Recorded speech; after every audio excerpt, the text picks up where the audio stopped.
Y es que nuestra identidad está en reconocernos como seres multiculturales, en entender que nuestra música está hecha con la influencia de músicas y músicos de otras partes.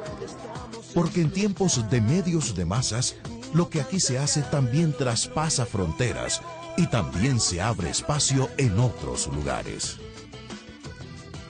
Le vamos a poder contar al mundo lo que somos. Y la música es un elemento maravilloso para hacerlo. De hacerlo con dignidad, con orgullo profundo, de ser antioqueños, de ser colombianos y de ofrecerle al mundo lo mejor que podamos ofrecerle.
Antioquia, como Colombia, se caracteriza por estar integrada por regiones.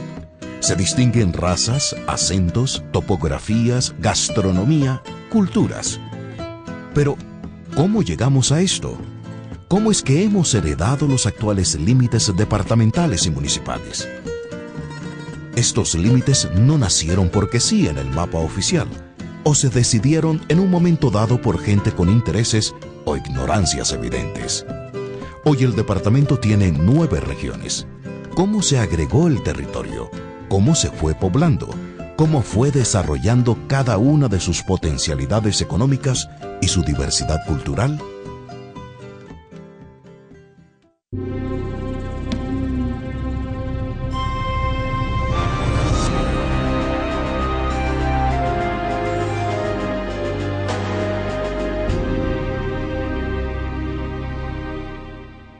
Cuando llegaron los castellanos al espacio que hoy conocemos como Departamento de Antioquia, encontraron una serie de pueblos indígenas debidamente organizados y los identificaban según la lengua, el vestuario, la alimentación, la riqueza, la belicosidad o según el territorio que ocuparan. Con base en esta información cultural y habiendo hecho una descripción del territorio en tierras frías y calientes, en ríos calmados y en ríos bravos, los españoles empezaron a hablar de pueblos y provincias. Esta fue la base para crear una primera gobernación que se llamó la Gobernación de Entre los Dos Ríos. En este mapa del cronista Pedro de Cieza de León se manifiesta la ignorancia que en materia de geografía tenían, tanto que cuando se hizo el grabado, Antioquia, la rotulación, la toponimia de Antioquia, está al sur del Ecuador. Antioquia pertenecía al Perú, porque Antioquia pertenecía a Popayán y Popayán era del Perú. Por lo tanto, Antioquia era peruana. Cuando se crea la gobernación de Entre los Dos Ríos al mando de Andrés de Valdivia y años más adelante la gobernación de Antioquia al mando de Gaspar de Rodas, la gobernación de Antioquia quedaba entre la gobernación de Popayán y la gobernación de Cartagena. Nosotros pudiéramos hacer un dibujo, un mapa de lo que era aquella primitiva gobernación de Antioquia. Si cogiéramos un lápiz, por ejemplo, y rayáramos un mapa antiguo, tendríamos entonces que la vieja gobernación de Antioquia sería más o menos este espacio que ustedes ven. Por el sur lindaría con la ciudad de Arma, que pertenecía a Popayán. Por el occidente lindaría con Novita y Citará de las provincias del Chocó. Y por el norte limitaría con la gobernación de Cartagena. No solo los tipos humanos de cada región presentan características que los diferencian, sino que hoy las propias condiciones económicas las distinguen. El comercio, los servicios y la industria en el Valle de Aburrá y sus 10 municipios. Las flores, las hortalizas, la industria, los embalses y el turismo en el oriente. El café y las frutas en el suroeste. El banano en Urabá. La minería en el nordeste. El turismo y los frutales en el occidente. La ganadería en el norte. Turismo, pesca y comercio en el Magdalena Medio. Pesca y minería en el Bajo Cauca. Diversidad de gentes, culturas y productos que hacen una región rica. Pero, ¿cómo se conformaron las regiones del actual departamento de Antioquia?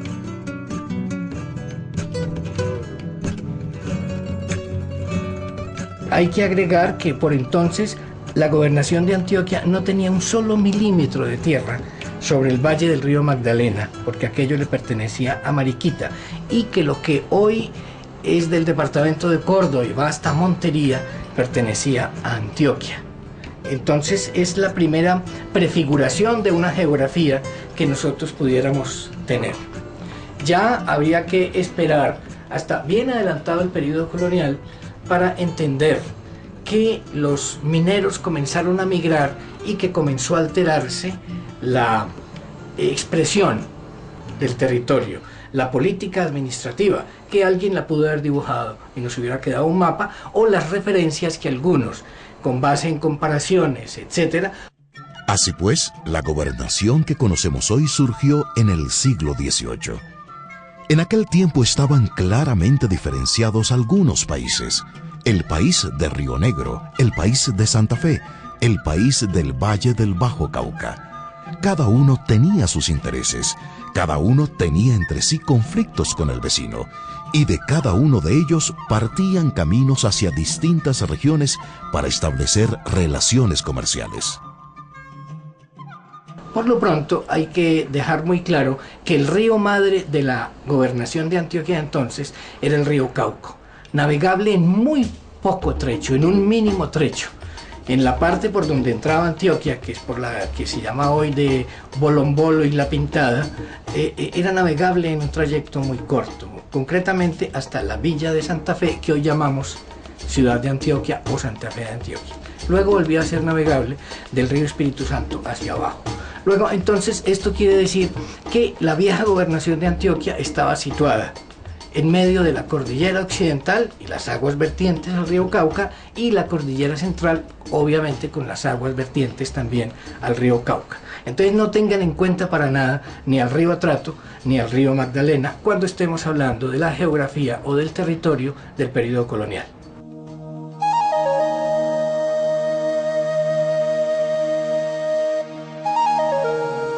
Los grandes límites de la región están señalados por aguas.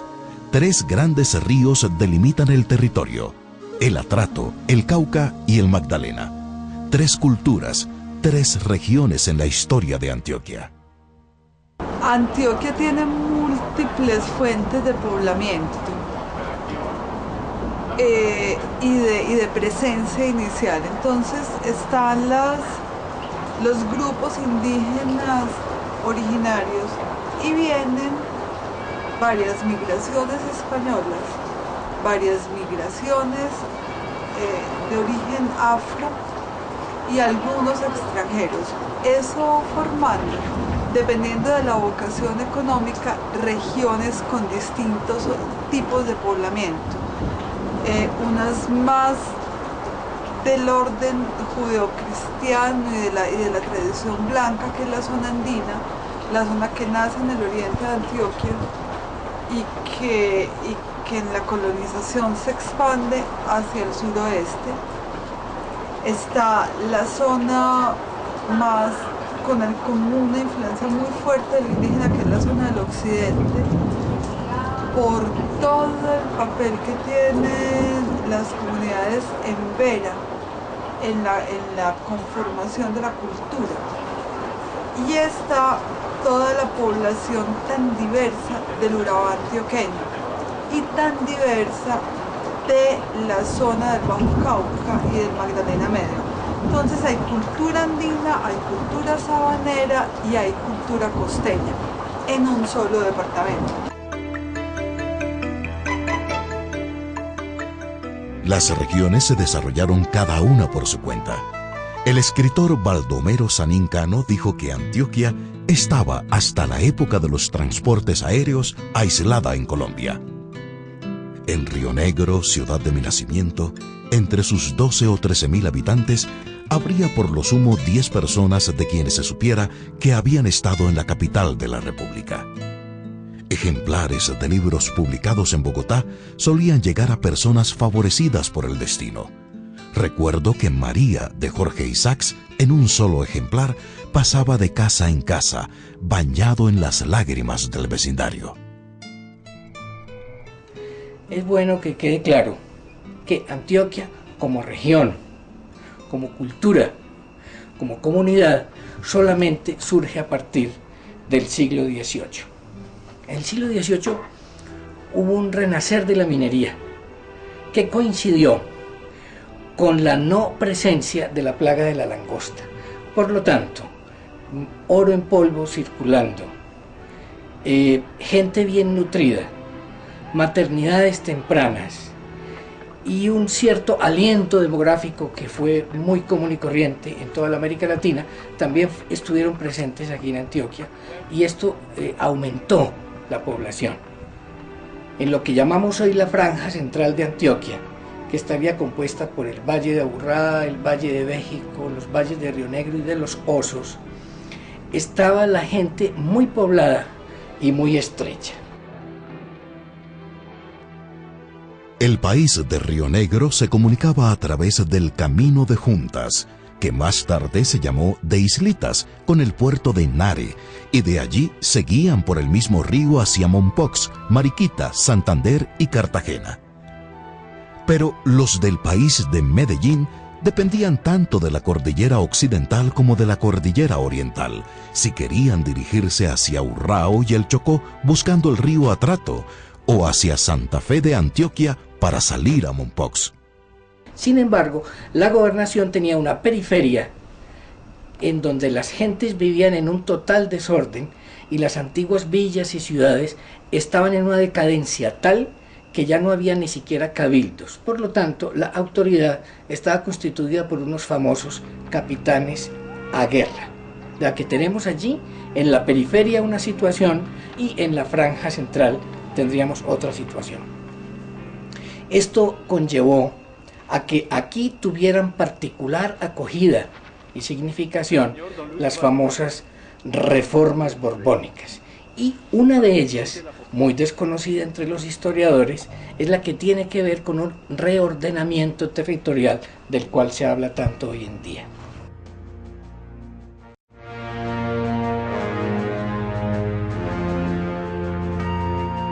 Los primeros bosquejos de una conciencia nacional aparecen en la segunda mitad del siglo XVIII, ambientados en las luchas de los ilustrados locales por reformar el sistema educativo y por expandir la filosofía del progreso y de la ilustración entre los neogranadinos. Uno de los virreyes más conocidos en la historia de Colombia fue el famoso virrey José Solís Foix de Cardona. El virrey Solís tomó una serie de medidas político-administrativas que repercutieron directamente en la formación de la provincia. Por ejemplo, le quitó a la gobernación de Popayán un territorio inmenso que comenzaba en el río Chinchiná y terminaba en el valle de Río Negro. Esa antigua ciudad, decaída, acabada, decadente, pobre, fue agregada a la provincia de Antioquia. Lo propio hizo con otra comunidad vecina, pasando el Río Negro, que se llamaba San José de la Marinilla. El valle de San José de la Marinilla no era antioqueño, pertenecía a la gobernación o corregimiento de Mariquita y a una ciudad decadente que se llamaba Remedios. El virrey Solís agregó primero el Valle de la Marinilla a Antioquia y posteriormente el resto de la jurisdicción de Remedios, incluyendo Yolombó, el Remedios actual y unas vertientes hacia el río Magdalena. Igualmente agregó Supía en el sur, pero las protestas obligaron a deshacer el negocio. También otra de las medidas que tomaron los virreyes españoles consistió también en segregar de la provincia de Antioquia algunas regiones, algunos espacios, algunos territorios que para nada eran importantes ni significativos. Por ejemplo, la antigua ciudad del Guamocó, minera, estaba decadente y las comunicaciones estaban más orientadas hacia Simití y Mompox. Entonces se tomó la medida de pasar aquel espacio del Guamocó a la gobernación de Cartagena. Lo propio ocurrió con una antiquísima localidad que se llamaba Ayapel, anteriormente San Jerónimo del Monte o San Jerónimo de la Montería. Este espacio también fue entregado a la gobernación de Cartagena, ya que los curatos dependían del propio obispo de la ciudad de Cartagena. Yo no entiendo por qué razón aquello fue de Antioquia, pero son asuntos que se tratan en el periodo de la conquista. A comienzos del siglo XVII, mineros procedentes de Santa Fe de Antioquia y el Valle de Aburrá se localizaron en el oriente para explotar las minas de Guarne y La Mosca, Río Negro, Concepción y Santuario. Es una historia de traslados y transhumancia. El traslado de arma a los valles de Río Negro fue importante porque las personas que habitaban en el Llano Grande y en el Río Negro se juntaron en cabildo y, comprendiendo que estaban estrechos, vieron la ocasión de partir en un proceso migratorio o de sancionar a algunas personas que habían delinquido, que eran desesperados sociales o que eran delincuentes, a que salieran del Valle de Río Negro o del Llano Grande. Lo propio hicieron los de Marinilla, cuando después les dieron el título de villa, y lo propio ocurrió con otros espacios del territorio de Antioquia. La idea del antioqueño, ¿no? Muy temprana, me ha llamado la atención eso. Desde muy temprano se empieza a hablar de los antioqueños, cuando para ese momento de la independencia lo que había era localidades, Río Negro, Medellín, Santa Fe, Antioquia. En cambio ya empiezan a hablar de los antioqueños. Debido a la crisis minera de la ciudad de Antioquia, propietarios y vecinos decidieron desplazarse en la primera mitad del siglo XVII hacia el Valle de Aburrá, donde establecieron haciendas de caña y ganado en las zonas planas, mientras los desposeídos se localizaron en las laderas del valle.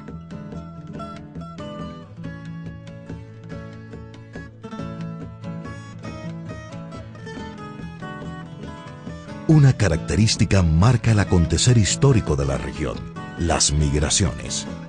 Pero cada una de ellas tuvo en común el desplazamiento de un crecido número de pobladores desposeídos, la formación de una amplia capa de pequeños y medianos propietarios, la apropiación de recursos naturales, la consolidación de pueblos como centros de intercambio y lugar desde donde se orientó la ocupación de nuevos territorios. Como la gente en estos valles estaba estrecha, vino el fenómeno llamado de la colonización antioqueña, de aquellas personas que desde el siglo XVIII migraron en todas las direcciones y no solamente hacia el sur, que es la colonización clásica, la colonización de la que hablan los escritores. Entonces, personas del país de Santa Fe de Antioquia migraron hacia el occidente, Urrao, Cañas Gordas, Puritica, etcétera, etcétera, y un poco al Valle de los Osos. Personas de Medellín migraron hacia el norte del Valle de la Urrá y también hacia el suroeste antioqueño. Y campesinos pobres de Río Negro y Marinilla pasaron primero a la colonia de Sonsón y de la colonia de Sonsón la convirtieron a ella misma en una punta de lanza para seguir por toda la cresta de la cordillera central hasta lo que hoy son los departamentos de Quindío, Risaralda, Caldas y norte del Tolima y un poco del actual departamento del Valle. La colonización y ocupación de los territorios se inició desde el siglo XVII, primero en el Valle de Aburrá, norte y oriente, Pero fue en el siglo XIX cuando estos desplazamientos se generalizaron a lo largo y ancho de la geografía antioqueña, hasta conformar el actual territorio. Es cierto que con la colonización antioqueña se unieron el Valle del Magdalena y el Valle del Cauca a través de caminos. Muchos de estos caminos fueron abiertos por bueyes, muchos de estos caminos fueron afianzados en esos viejos senderos, antiguos senderos, que se fueron volviendo camino a través de la arriería, o de la arriería de los bueyes, o de la arriería de las mulas.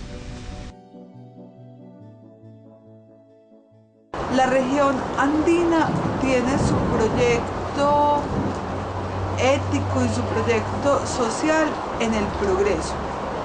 Esa es la búsqueda del grupo étnico, esa es la búsqueda de la región.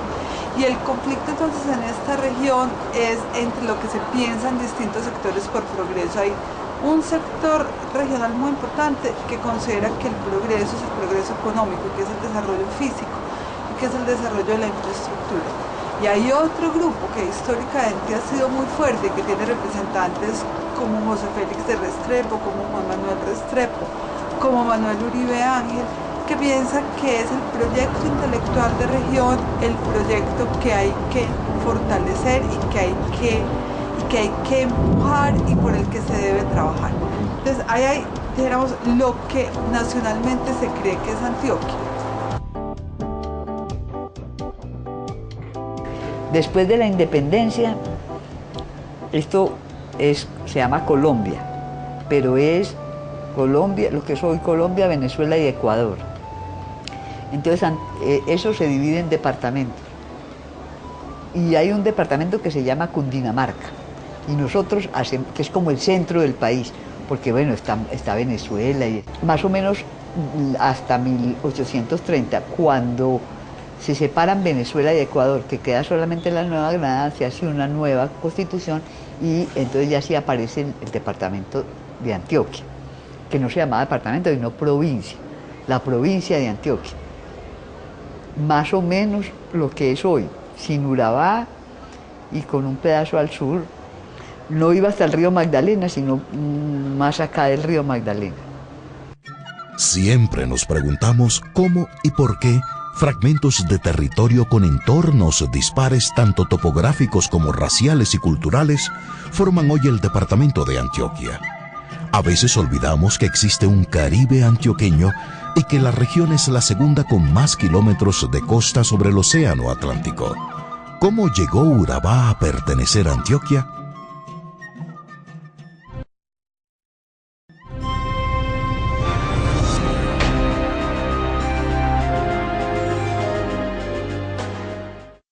Cristóbal Colón, en su cuarto y último viaje al Nuevo Mundo, tocó Cabo Tiburón, límite septentrional del Golfo de Urabá en 1502.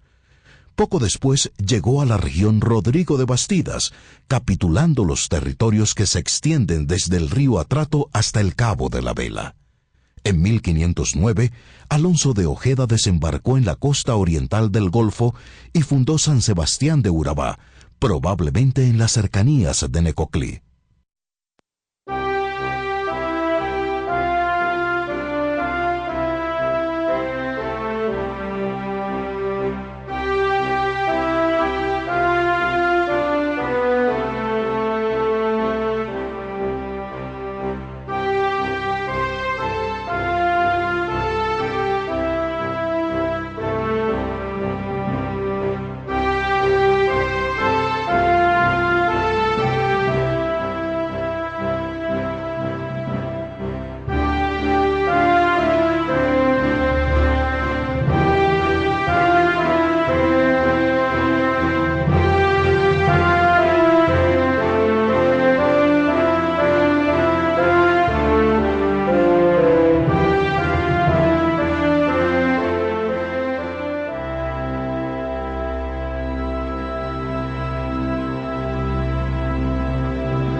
Siempre nos preguntamos cómo y por qué Fragmentos de territorio con entornos dispares tanto topográficos como raciales y culturales forman hoy el departamento de Antioquia.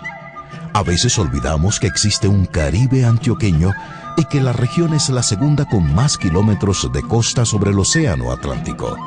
¿Cómo llegó Urabá a pertenecer a Antioquia?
Este mapa, que es bien importante porque es de Carlos Segismundo de Greif, es de 1837.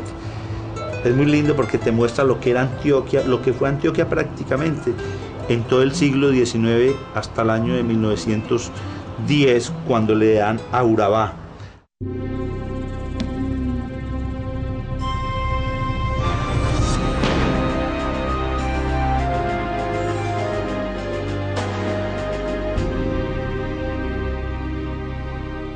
Urabá no perteneció a Antioquia toda la vida. Unas veces perteneció al estado del Cauca, que llegaba hasta esta costa con Panamá, y otras veces perteneció a la provincia del Chocó.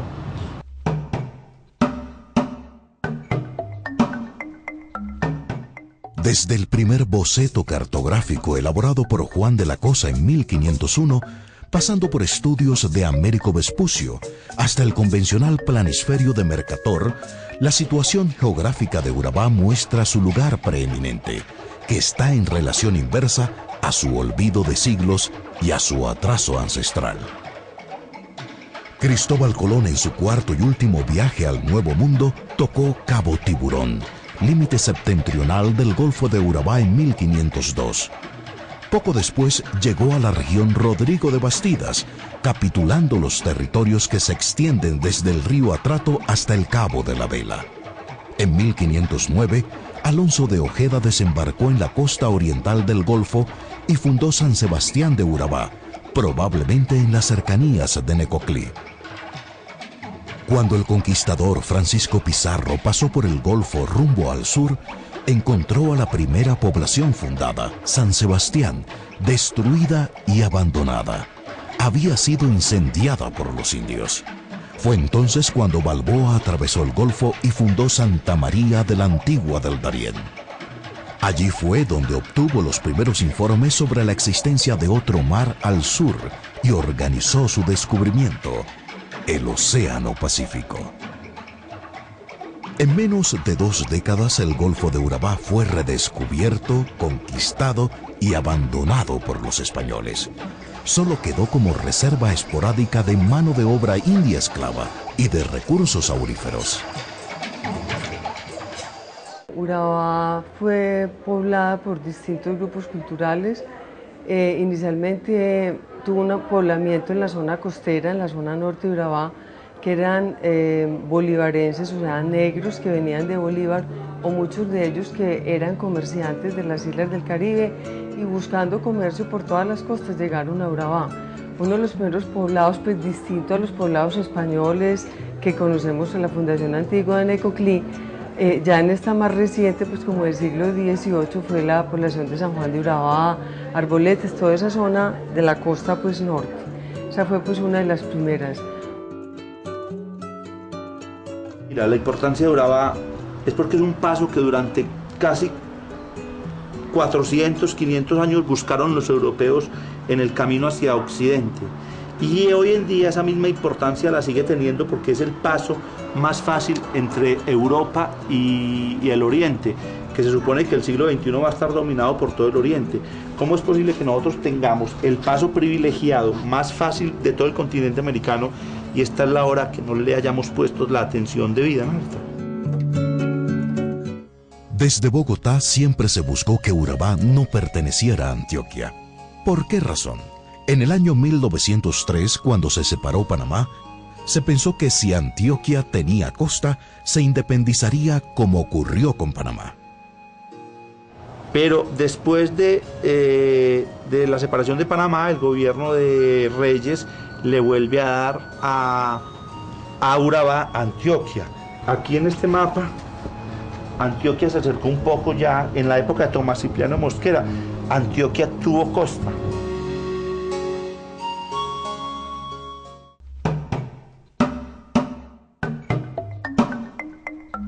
No puede dejar de sorprender que todos los intentos por rescatar al Darién del olvido hayan provenido de fuera, no solo de la región misma, sino de su entorno geográfico. Otra corriente migratoria muy fuerte venía por el atrato de negros que huían de las minas que había en el interior de Antioquia, muchos de ellos de Uriticá, y que se empezaron a volar de sus amos y empezaron a buscar refugio en Urabá y bajaron por los caños y llegaron al río Atrato y empezaron a colonizar pues como al lado del río, hasta que cuando se dio pues la liberación de la esclavitud, muchos de ellos buscaron pues como asentarse en la región. Otra corriente importante fue la corriente sinuana, que llegó desde Córdoba porque había pues una explotación de maderas con principalmente una compañía norteamericana que se llamaba la Emery de Boston. Entonces venía talando las cuencas de los ríos del Sinú, del río Mulato, San Juan, y ahí entraron a Urabá. Entonces ellos venían con la compañía y se fueron quedando, estableciendo sus potreros y buscando tierra a la manera del Sinú, o sea, abriendo potreros, estableciendo ganado y haciendo pues sus cultivos.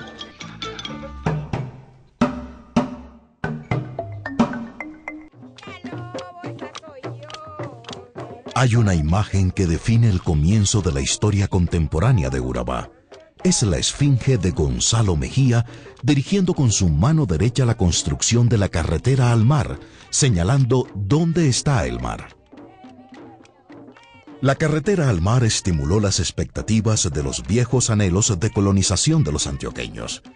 La llegada del país que siempre se moviliza, el de los pobres y desempleados, pero también el de los codiciosos y valientes, no dio espera. Paisas del suroeste y de tierra fría, quindianos, bayunos, santandereanos, empezaron a compartir poco a poco la gloria de esa ilusión que a principios del siglo XXI no termina de construirse con los chocuanos ancestrales, con los cartageneros y los cordobeses, gentes que llegaron a Urabá desde el siglo XIX. Este es un mapa que se hizo sobre el trabajo de Agustín Codazzi, traído por Mosquera, un coronel italiano que murió aquí en Colombia, que muestra lo que realmente fue Antioquia en el siglo XIX. Mira que no tenían llegada a Urabá. Esa fue la pelea toda la vida entre federalistas y centralistas. No permitir que Antioquia tuviera entrada al mar, por lo que te decía antes, el temor de una independencia. Incluso ese temor estuvo rondando hasta hace poco. Entonces la importancia de Urabá es porque no es solo el paso geográfico del occidente al oriente, sino por toda su riqueza, toda la riqueza que tiene allí acumulada. Desde la colonia, toda la explotación de madera y la explotación aurífera. Urabá vino a ser parte de Antioquia en 1910, cuando el gobierno de Reyes redistribuye jurisdiccionalmente el país. Como haciendo justicia nuevamente, le toca a Urabá, Antioquia. Estamos hablando a comienzos de siglo, primera década, 1900-1910. Entonces se presentó una negociación inteligente. Dijo, listo, nosotros apoyamos la reforma para crear el departamento de Caldas, pero eso sí, nos entregan el margen derecho del río Atrato hasta los límites en Arboletes con el departamento de Córdoba en esa época. Y el negocio se hizo así y recibimos un tesoro que no hemos todavía abierto. El baúl de Urabá está cerrado con aldabas y no sabemos qué riquezas tiene. En la constituyente del año 1910, Carlos R. Restrepo dice que no se pueden mantener esos departamentos, todo ese mundo de departamentos, que solamente se van a conservar aquellos departamentos que sean viables administrativamente. Entonces desaparecen esos pequeños y vuelve a quedar Antioquia. Le quitan a Caldas porque se crea Caldas, le entregan a Urabá. Yo creo que de 10 en adelante ya Antioquia sigue siendo geográfica y territorialmente lo que es hoy. La población de Urabá, antes de la violencia entre los partidos, digamos, antes del año 47, 48, era esencialmente inmigrantes negros provenientes del Chocó, que vivían un marco de subsistencia en las orillas de los ríos. La violencia intrapartidista entre liberales y conservadores entre el año 46 y el año 54, 55, mediados del gobierno del general Rojas, cuando ya empezó a controlarse la violencia intrapartidista, esa violencia produjo una oleada de inmigrantes, básicamente del occidente antioqueño, pero también de los departamentos costeños. Entonces hubo una inmigración muy grande de colonos que iban en plan de colonización, apertura de fincas. Le echan la tierra encima, y le echan la tierra encima para que el gusano se lo coma. Y la otra corriente importante, que fue la última en llegar a la región, fue la corriente interiorana, paisas del interior, que llegaron a principios del siglo, sobre todo del siglo XX, que cuando la crisis pues, de la economía, ellos no tenían como cabida en ninguna industria, ni café, ni azúcar, ni nada. Entonces empezaron con el proyecto pues, de la carretera, que fue pues, desde el 30 hasta el 57 que llegó a Turbo, la carretera al mar. Entonces ellos se emplearon en la carretera y así fue como los países llegaron de últimos a la región. Los países interioranos, no solamente paisas, pues paisas de Antioquia la Grande, o sea, de Risaralda, Pereira, en fin. Hasta promediar el siglo XX, Urabá se mantuvo estancada y sometida a las duras condiciones de zona de colonización, como tantas otras zonas de Colombia. Pero en los años 60 una compañía transnacional bananera redescubrió a Urabá, estimulando la siembra, iniciando las obras básicas de infraestructura y organizando la exportación de banano. Y cuando se estableció ya las bananeras en 1964, la United Fruit, esto empezó a atraer mucha gente e hizo que todas estas corrientes confluyeran al eje bananero, buscando pues como la oportunidad que daba el negocio del banano, el dinero, entre otras pues asuntos importantes que los fueron empujando a ellos. Cuando empezó el capital americano y el empuje paisa a sembrar de banano todo ese territorio, se vino una afluencia poblacional que es una colonización negra que ahora hace parte integral de la población antioqueña, esa composición de raza negra que tiene dos vertientes, una de Cartagena y otra del Chocó, asentados en territorio de Antioquia. Que hoy la zona bananera, el eje bananero, sea una zona donde confluyan pues estos sinuanos, los caribeños, los atrateños y también los indígenas, que yo no los mencioné porque son las comunidades de más antigua, pues los más antiguos en la región, como son los Tule, y posteriormente llegaron los Embera, que llegaron también cuando la violencia, Y recientemente, como en los años 50, 60, llegaron los zenúes de San Andrés de Sotavento y de toda la zona pues, del Zenú. Entonces la riqueza pues, cultural de la región está representada pues, como en esos grupos culturales. Unidad en la diversidad. Urabá es una realidad multiétnica, pluricultural y multipolar. Y Urabá, que es una región construida por gentes de todas las regiones de Colombia, con tres presencias muy claras: la presencia andina, la presencia de los chilapos y la presencia de los afrodescendientes, que van formando también una amalgama. Nosotros tendemos a pensar que la identidad es entre idénticos, y lo interesante de la región es que es una identidad que hay que construirla entre diversos, y eso es lo que inicialmente la región comenzó a hacer. O sea, antes de que llegaran la compañía bananera, había como cierto orden entre somos habitantes llegados recientemente a esta región, pues entendámonos como colonizadores todos. Entonces había una identidad de colonizador, a pesar de que las culturas eran muy distintas, ¿cierto? Se inició entonces la historia contemporánea de Urabá, que ha dado lugar a la compleja realidad de hoy, donde los más variados fenómenos étnicos, sociales, políticos y económicos están configurando una sociedad acorde con sus inmensas potencialidades.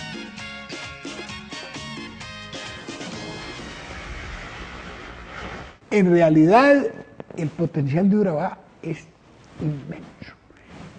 Es no solo el potencial que se deriva de sus condiciones como suelo, su potencial ganadero, su potencial agrícola y obviamente el potencial que se deriva del hecho de que una zona en desarrollo, por las demandas propias nomás, implica que tiene una dinámica muy fuerte de desarrollo, pero es que la localización de Urabá en Colombia es la esquina de la mejor esquina de Colombia.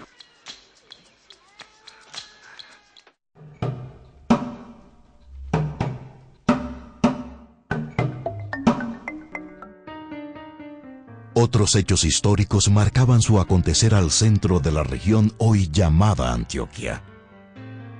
A finales del siglo XVII y principios del siglo XVIII, la villa de Medellín comenzó a disputarle a Santa Fe de Antioquia los privilegios que ésta tenía, y en 1826 alcanzó la posición de capital de la provincia. Las perspectivas de desarrollo del Valle de Aburrá eran más favorables que las de ciudades del Oriente cercano, dada la mayor fertilidad de sus tierras y la relativa facilidad con que contaba para la futura expansión de su principal zona de influencia hacia el suroeste y el Cauca.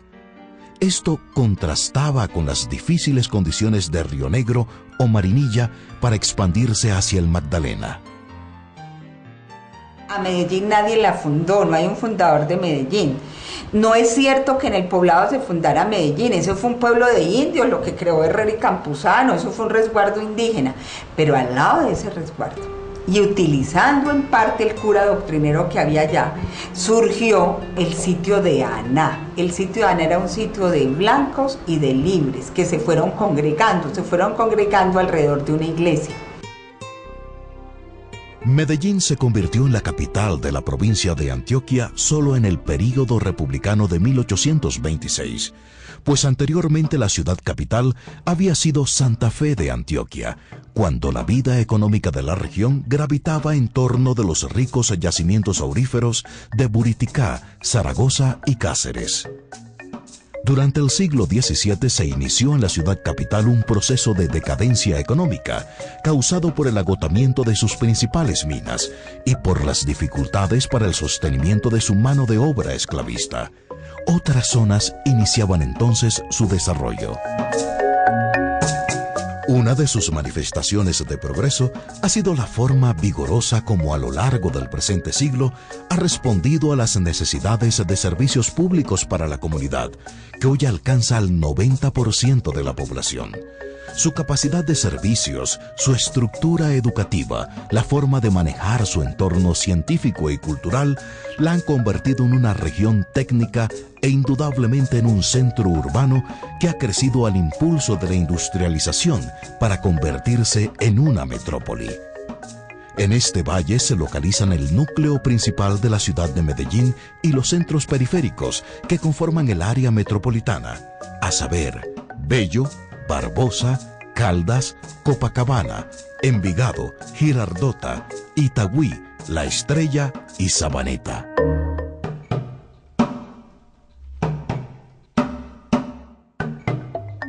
Ya en el siglo XVIII, los colonos se dedicaron, además de la minería, a la agricultura y a la actividad mercantil.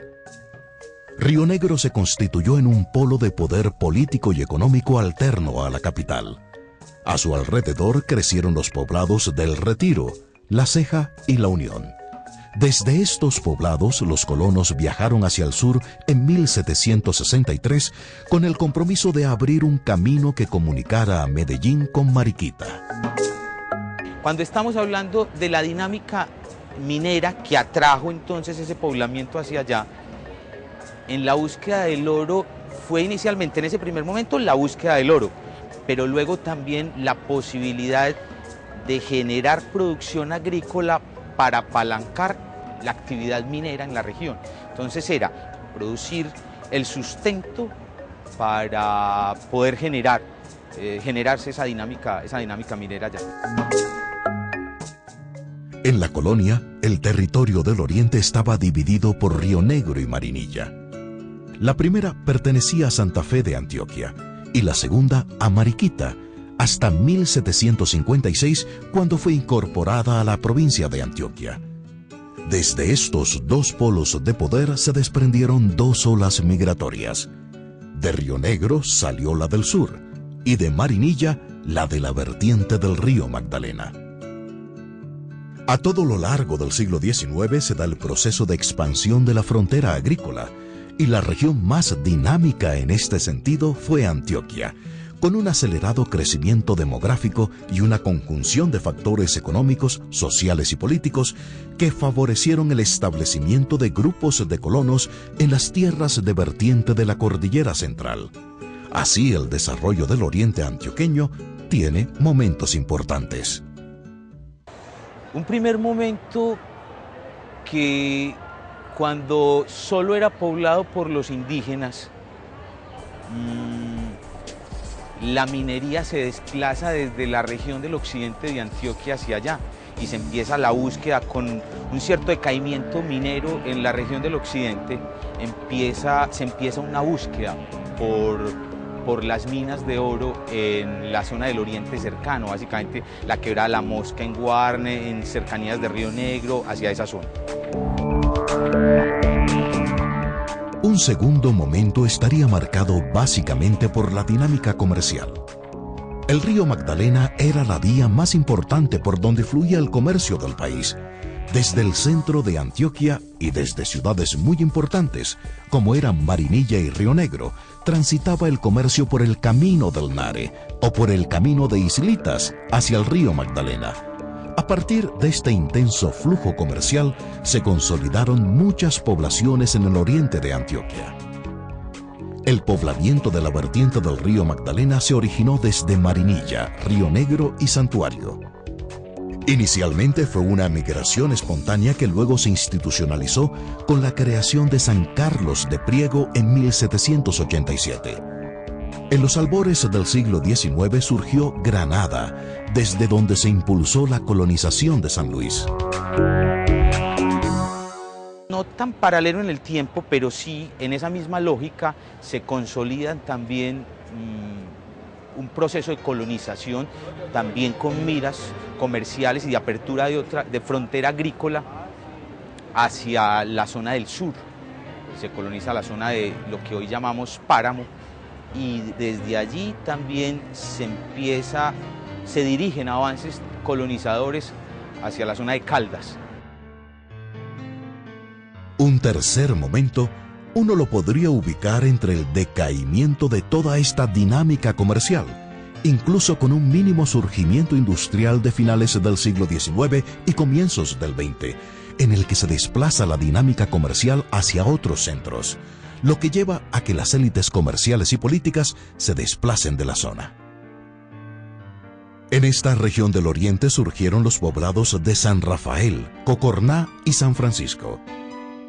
Hasta allí llegaron indígenas del resguardo del Peñol, desalojados de sus tierras y refugiados de las guerras de independencia. Las riberas del río Magdalena tuvieron como puntal de colonización a San Luis y fueron colonizadas a mediados del siglo XX. De ahí se desprendieron las fundaciones de Puerto Triunfo, La Danta, Doradal y San Miguel, donde se encontraron migrantes de Antioquia, Caldas, Santander y Boyacá. Desde el comienzo se impulsó y se tuvo una vocación agrícola. Hay un decaimiento de los suelos, hay un modelo de desarrollo que cambia.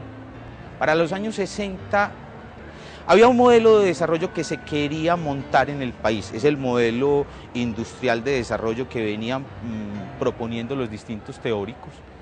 Y la clase intelectual del Oriente la cogió, y eso complementado con una élite industrial de la ciudad del Valle de Aburrá, que necesitaba relocalizar sus industrias en zonas más amplias, con mejores características. Entonces eso se junta y empieza a cambiársele la vocación. En las últimas décadas, esta región ha pasado por diferentes etapas de desarrollo económico y social. Sobre todo en el altiplano, a partir de los años 60, las nuevas industrias que se establecen allí y la construcción de los embalses hidroeléctricos generan una nueva dinámica en esta pujante región. Incluso la dinámica del santuario se ve favorecida justamente porque hoy personajes del santuario son importantes comerciantes en ciudades como Cali, en ciudades de la costa. Los sanandresitos, por ejemplo, tienen gran panaderías en la zona del valle. O sea, distintas actividades son desarrolladas por ellos. Granada, por ejemplo, a partir de que dinamiza esas actividades y también recibe esa herencia, le ha posibilitado potenciarse, por ejemplo, o potenciar el sector cooperativo. El Oriente presenta hoy un nuevo aspecto. El clima templado, agradable para la vida, posibilita hoy el desarrollo de un nuevo sector. Sus bondades turísticas, su belleza paisajística, su clima, atrajo otra actividad, que es la actividad de recreo. Entonces se cambian las fincas de producción agrícola y se desplazan por los lugares de veraneo. Entonces empieza a cambiar esa vocación. Y luego llega la agroindustria, básicamente las flores. Entonces esa vocación agrícola que se tenía, por lo menos en el altiplano, da lugar a otras actividades. Hacia la zona de embalses también la vocación agrícola cambia, en tanto las zonas más productivas, con mayor potencial productivo, son inundadas, y entonces también se desplaza ese uso en la zona. Hoy se conserva un potencial grande en la zona de páramo, de producción agrícola y pecuaria.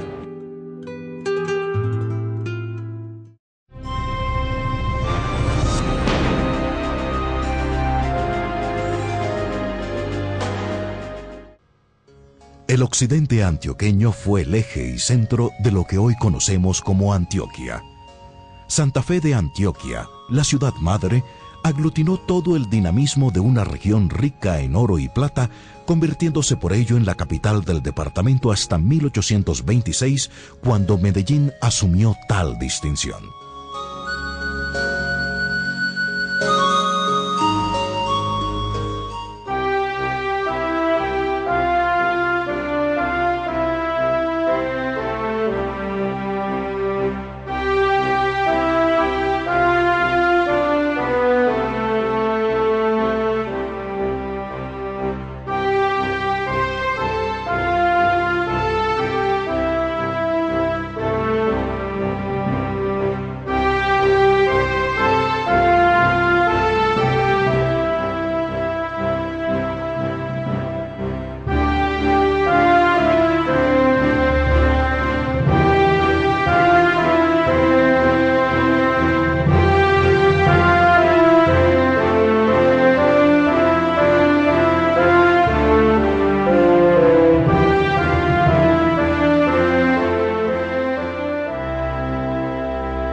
En esta región del oriente surgieron los poblados de San Rafael, Cocorná y San Francisco.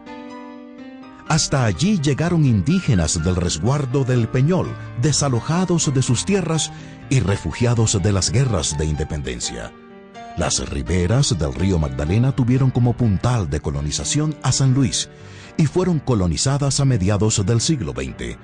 De ahí se desprendieron las fundaciones de Puerto Triunfo, La Danta, Doradal y San Miguel, donde se encontraron migrantes de Antioquia, Caldas, Santander y Boyacá.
A todo lo largo del siglo XIX se da el proceso de expansión de la frontera agrícola, y la región más dinámica en este sentido fue Antioquia.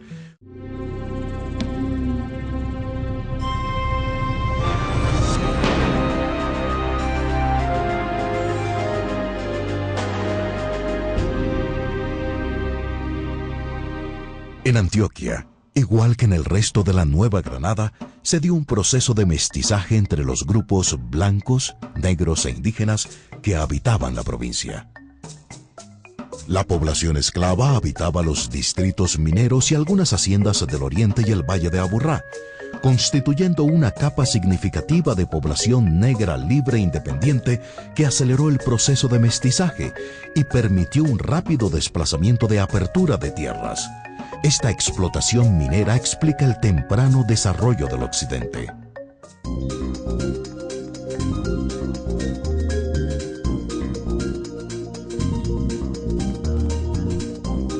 Hay una región que está muy marcada por la tierra, es el occidente del departamento.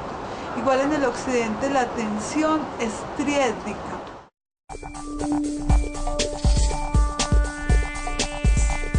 Están las fuerzas tradicionales, las fuerzas originarias, que son las fuerzas embera. Y son los indígenas con el cacique Toné que más logran resistir la invasión y que más logran defender su propia presencia en esta tierra y su proyecto cultural de región. Esos grupos son complementados con dos clases de blancos, los blancos españoles que hacen la primera conquista, y que es una conquista que viene a la búsqueda de las riquezas regionales. Y están los blancos extranjeros que vienen a la minería. Entonces están los ingleses, están los alemanes, que traen el progreso tecnológico a la tierra antioqueña. Y ese progreso tecnológico va a ser la semilla de la industrialización que finalmente va a nutrir el proyecto andino.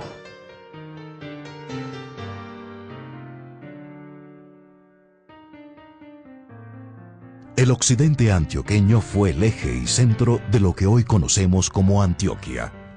Santa Fe de Antioquia, la ciudad madre, aglutinó todo el dinamismo de una región rica en oro y plata, convirtiéndose por ello en la capital del departamento hasta 1826, cuando Medellín asumió tal distinción. La actividad económica preponderante es la agricultura. La siguen la ganadería, el comercio y el turismo.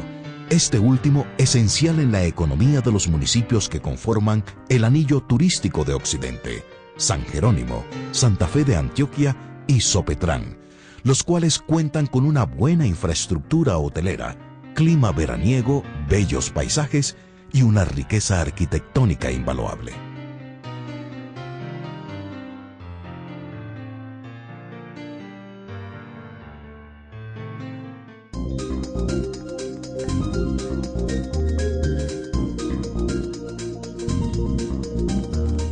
El poblamiento antioqueño es un proceso iniciado a finales de la colonia y que aún continúa en Urabá, el Magdalena Medio y el Bajo Cauca, territorios todavía en construcción, zonas en disputa y de refugio.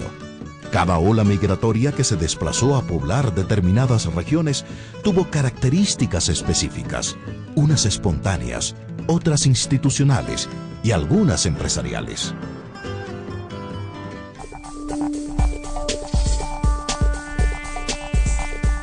El Bajo Cauca antioqueño es una zona limítrofe entre la costa caribe colombiana y Antioquia. Es una región que fue muy temprana su poblamiento, desde finales del siglo XVI.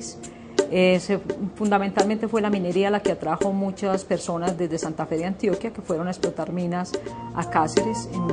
Ya Cáceres se fundó hacia 1576, en Zaragoza 1580, y había también un caserío en lo que es hoy el municipio de Nechí.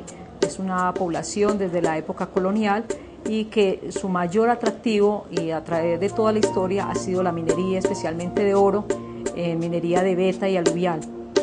Posteriormente, digamos que ha sido hacia el siglo XVIII-XIX, fue una región con mucha articulación fundamentalmente con la costa caribe colombiana, especialmente con Monpós y con Cartagena, y con el municipio de Ayapel, que ya era un caserío hacia la época del siglo XVIII. La población que se asentó en el Bajo Cauca es fundamentalmente indígena. Allí llegaron indígenas tanto chocoes como chamíes y zenúes de la zona de San Andrés de Sotavento, y gentes de otros lugares de Córdoba atraídos por la explotación minera. Un lugar de asentamiento de negros esclavos que explotaban las minas en la región, especialmente, digamos, orientados o para trabajarle a muchas de las élites o de grupos de propietarios mineros de Monpós. Estos grupos, muchos de ellos se rebelaron, muchos formaron palenques en el Bajo Cauca, eran negros, digamos, que formaron sus propios poblados con sus propias reglas. Indígenas y negros que revelan cómo el mestizaje es el rasgo característico de la conformación regional.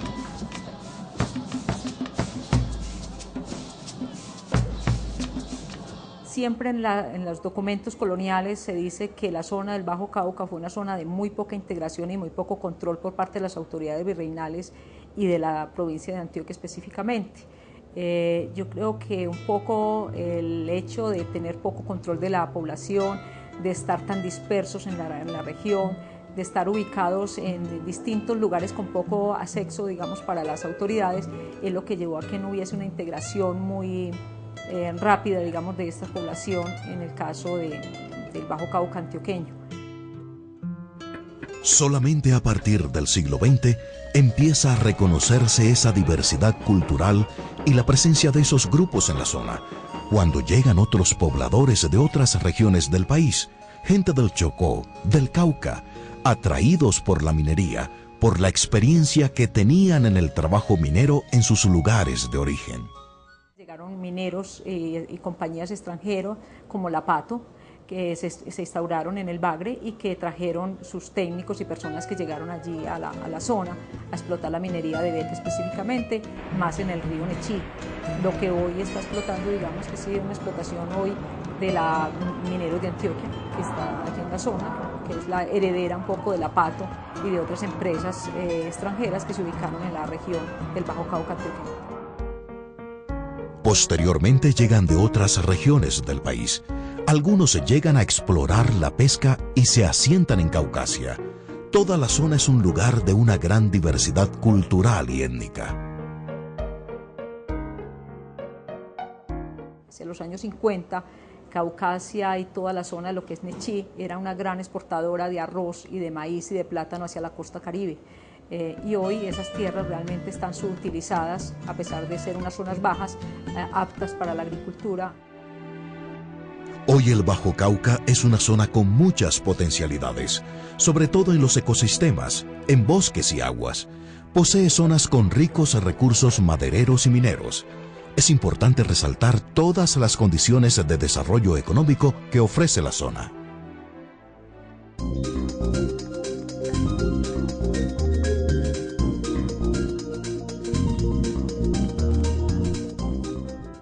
La región se ha hecho con tierras arrebatadas a la geografía, a la topografía de montañas y valles, así como sucedió con la búsqueda de una conexión con el río Magdalena o con la extensión hacia el nordeste para la explotación aurífera.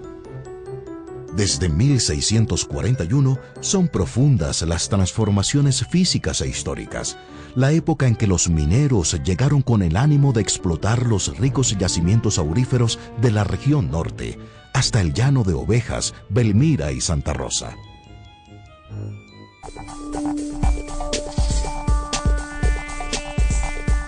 Durante el siglo XIX, colonos y empresarios estimulados por la producción de oro llegaron hasta el nordeste a los poblados de Yolombó, Amalfi, Remedios, Yalí y Segovia.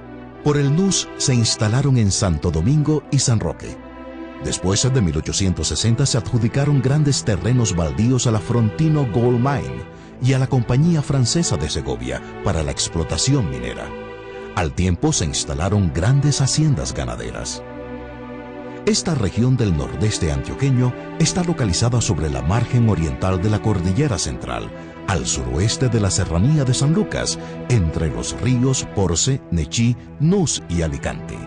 Del nordeste hacen parte 10 municipios. Esta región se caracteriza por una gran riqueza en minerales y bosques naturales. La región del norte antioqueño presenta una topografía muy variada, que comprende terrenos muy planos y otros muy escarpados. La región se destaca por su riqueza en recursos naturales, por las actividades económicas industriales que han desarrollado en ese territorio, por los servicios de apoyo a la producción, por la belleza de su variado paisaje, que combinado con los desarrollos hidroeléctricos le confieren un alto potencial turístico.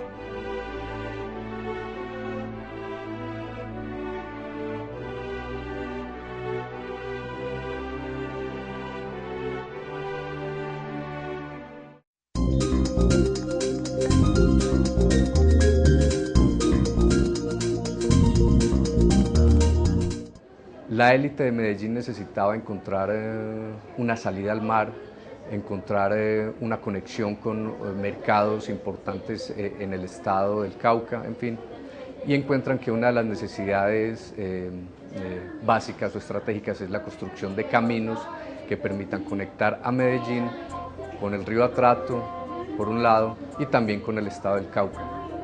Para lograr esa conexión con estos centros importantes para el mercado de los productos de Antioquia, encuentran que es necesario colonizar ese espacio que inicialmente se concebía como una selva y como un desierto. Desde 1830 se empiezan a colonizar estos espacios y ahí confluyen los intereses tanto de los colonos desposeídos, colonos que ya de alguna manera estaban ejerciendo una presión por la tierra en el centro y en el norte de Antioquia, y los intereses de la élite antioqueña.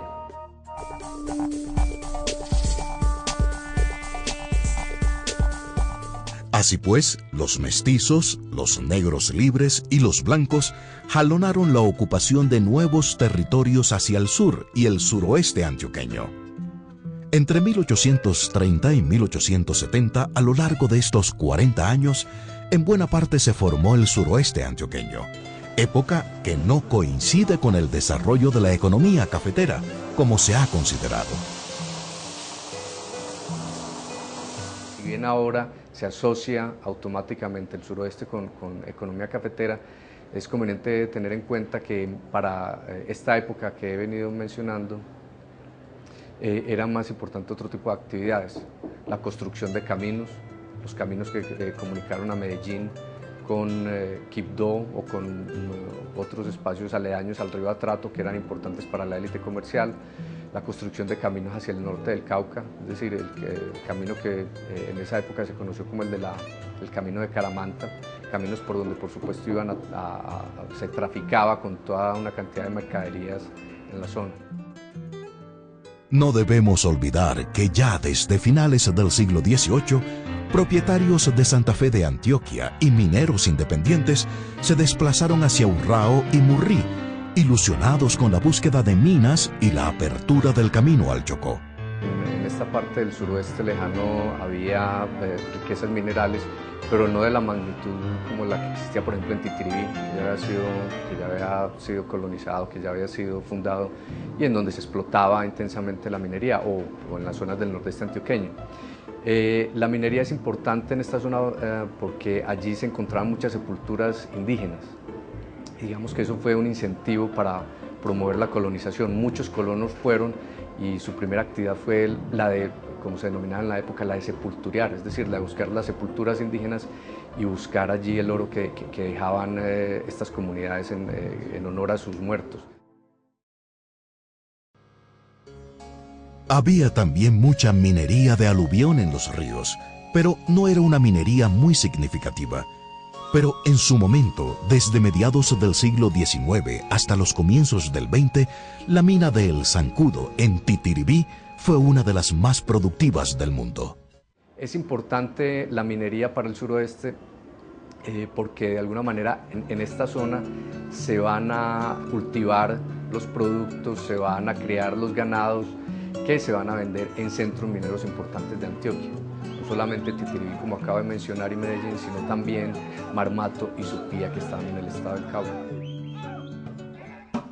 El hecho de que el Valle de Aburrá y los valles del Oriente Cercano recibieran durante los siglos XVII y XVIII un flujo directo de migración española y que de esta región provinieran los pobladores que colonizarían en dirección sur las tierras que luego constituirían la zona cafetera más grande del país, contribuyó a atenuar la alta proporción de raza negra que contenía la mezcla inicial del pueblo antioqueño.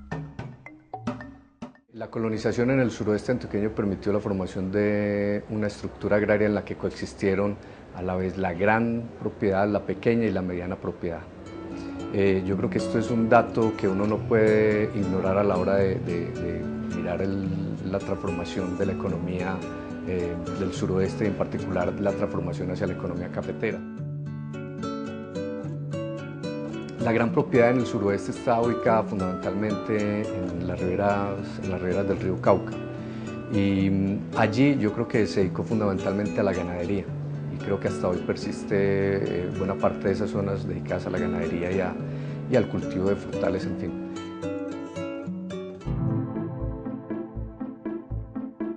El suroeste es nuestra región cafetera por excelencia, pero su cultivo se desarrolló solo a finales del siglo XIX, propiciado por el estilo y la forma histórica que tomó la colonización de esta zona.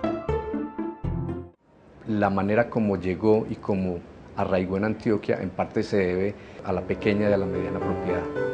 La forma de cultivar el café, la mano de obra utilizada para el café se benefició fundamentalmente de esta estructura de pequeña y mediana propiedad.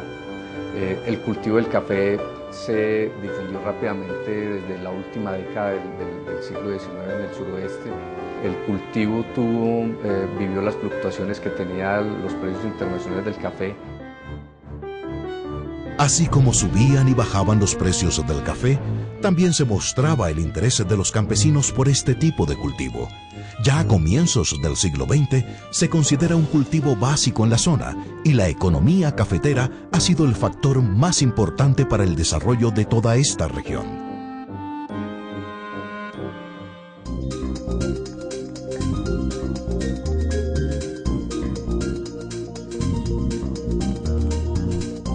Las regiones de los ríos Nus y Porce alcanzaron su mayor desarrollo en el siglo XIX con la construcción del Camino de Muñoz, que pasaba por Santo Domingo, principal centro minero y comercial de la región.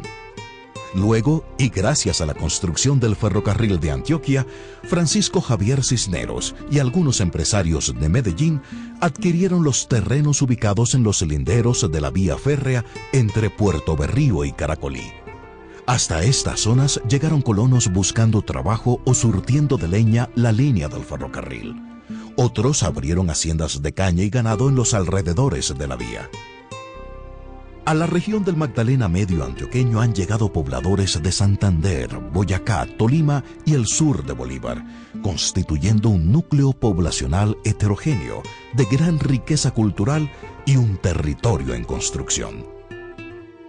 En Antioquia no se puede hablar de que todas las distintas subregiones están divorciadas entre sí. Las subregiones se enriquecen mutuamente. Tenemos la región del Magdalena Medio, la región del Bajo Cauca como regiones sabaneras, aunque la del Magdalena Medio muy influenciada por la vecindad con Santander y la del Bajo Cauca muy influenciada por la vecindad con las sabanas de la costa. Esas culturas son culturas formadas de la mutua comunicación, son culturas enriquecidas por el temperamento santanderiano en unas, por el temperamento de la lucha, de la brega, del esfuerzo, incluso por la amplísima riqueza que tiene esa zona, por las crisis de conflicto. Y el temperamento costeño, que está influenciado por esa alegría, por ese alma caribe que es tan fuerte en la cultura costeña. Entonces el concepto de la amistad, el concepto de la solidaridad, unas familias más abiertas, unas mentalidades muy amplias que contrastan y chocan, pero también se nutren mutuamente con la cultura andina. Hoy, la región del Magdalena Medio antioqueño está conformada por los municipios de Caracolí, Maceo, Puerto Berrío, Puerto Nare, Puerto Triunfo y Yondó, en una extensión de 4.777 kilómetros cuadrados. Está localizada en el extremo oriental del departamento de Antioquia y es bastante joven en su desarrollo político-administrativo.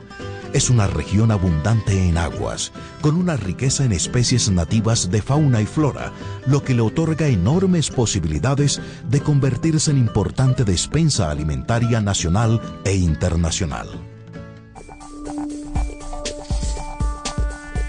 Por ser tan mediterráneo no conocemos el mar, lo que significa otra manera de ser con los recursos, con el agua, eso lo estamos construyendo.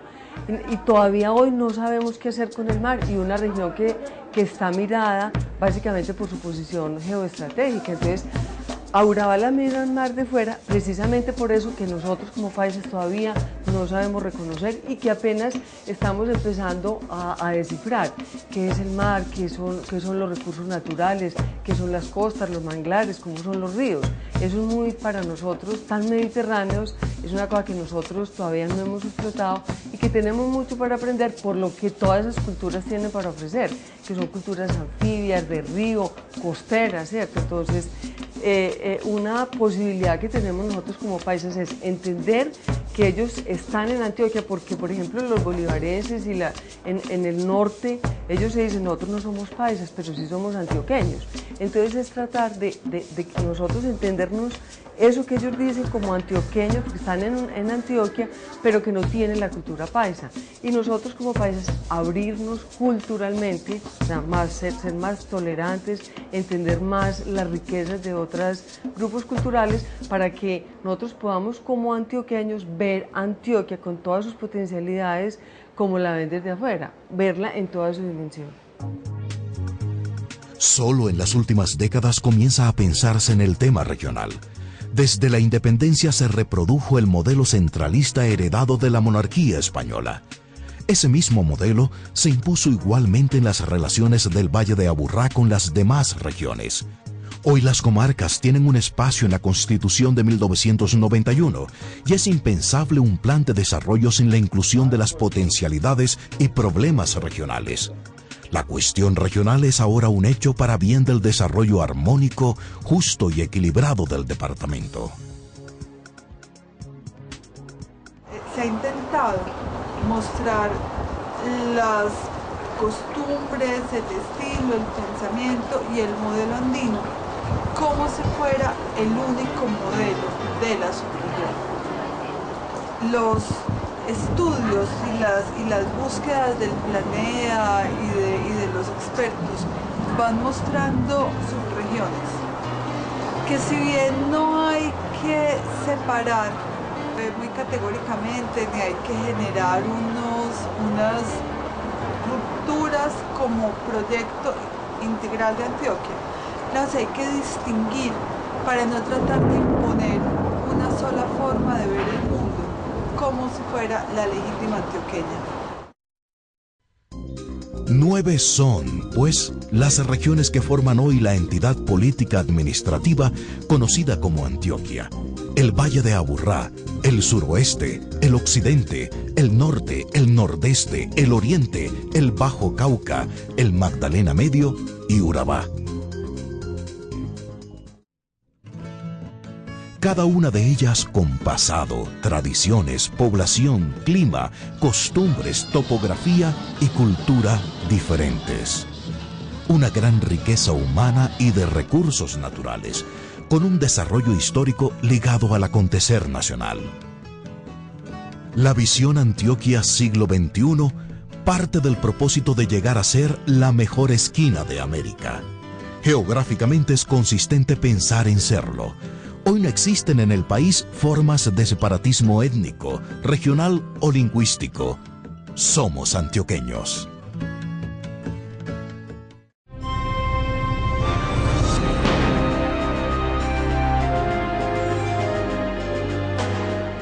En mi concepto, yo creo que los poetas o la poesía que se escribe en Medellín o en Antioquia, digámoslo así, o por escritores antioqueños que vivan fuera de la ciudad, yo creo que es la forma literaria, el género literario más rico, es el más maduro literariamente hablando.